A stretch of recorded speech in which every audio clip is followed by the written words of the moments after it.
In this video, we examine the Spanish colonial era in the Philippines. In particular, we discuss one of its administrative tools, the so-called Encomienda system, similar to the feudal system in Europe during the medieval ages.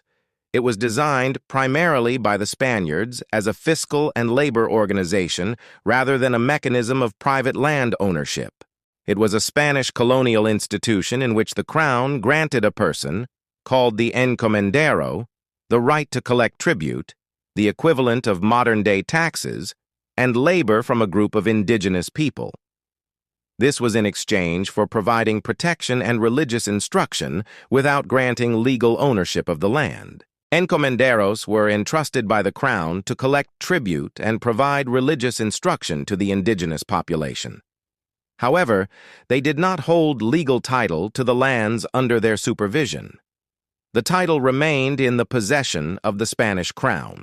While often compared to the European feudal system, the encomienda differed in its temporal, non-hereditary nature and its explicit link to the crown's authority. In Batangas, several early pueblos were incorporated into the encomienda system.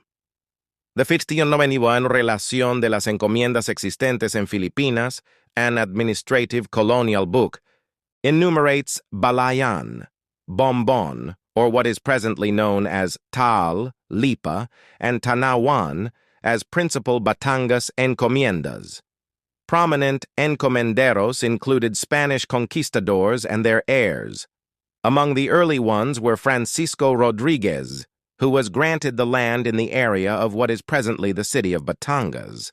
Mariscal or Marshal Gabriel de Ribera, meanwhile, was granted the encomienda of Bombon, or what is now Taal.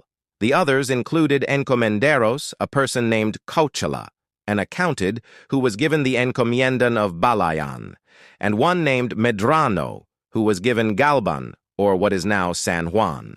These grants established early territorial divisions that would influence municipal boundaries in later centuries. The social and political consequences of the encomienda system in Batangas were significant. Indigenous leaders, or barangay chiefs, were incorporated into the colonial framework as principalia, formalizing a local elite that mediated between the Spanish authorities and the populace. Tribute obligations reshaped pre-colonial hierarchies, while labor demands under the system reinforced dependency and social stratification. The concentration of population around these centers facilitated both governance and missionary work, giving rise to the first poblations. Town plazas and church-centered layouts in Batangas towns, such as Balayan and Taal, reflect this early colonial urban planning. The connection between the encomienda system and the church was profound.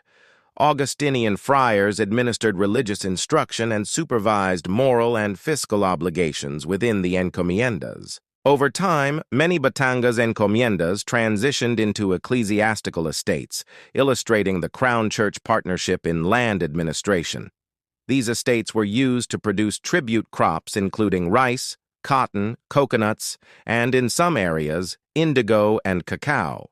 Agricultural production under the encomienda system was organized to meet both local consumption needs and colonial fiscal requirements, with irrigation and communal labor systems often coordinated by the friars. The formal encomienda system in Batangas began to decline by the mid-17th century, gradually replaced by alcaldías mayores under direct crown administration and by private or friar estates.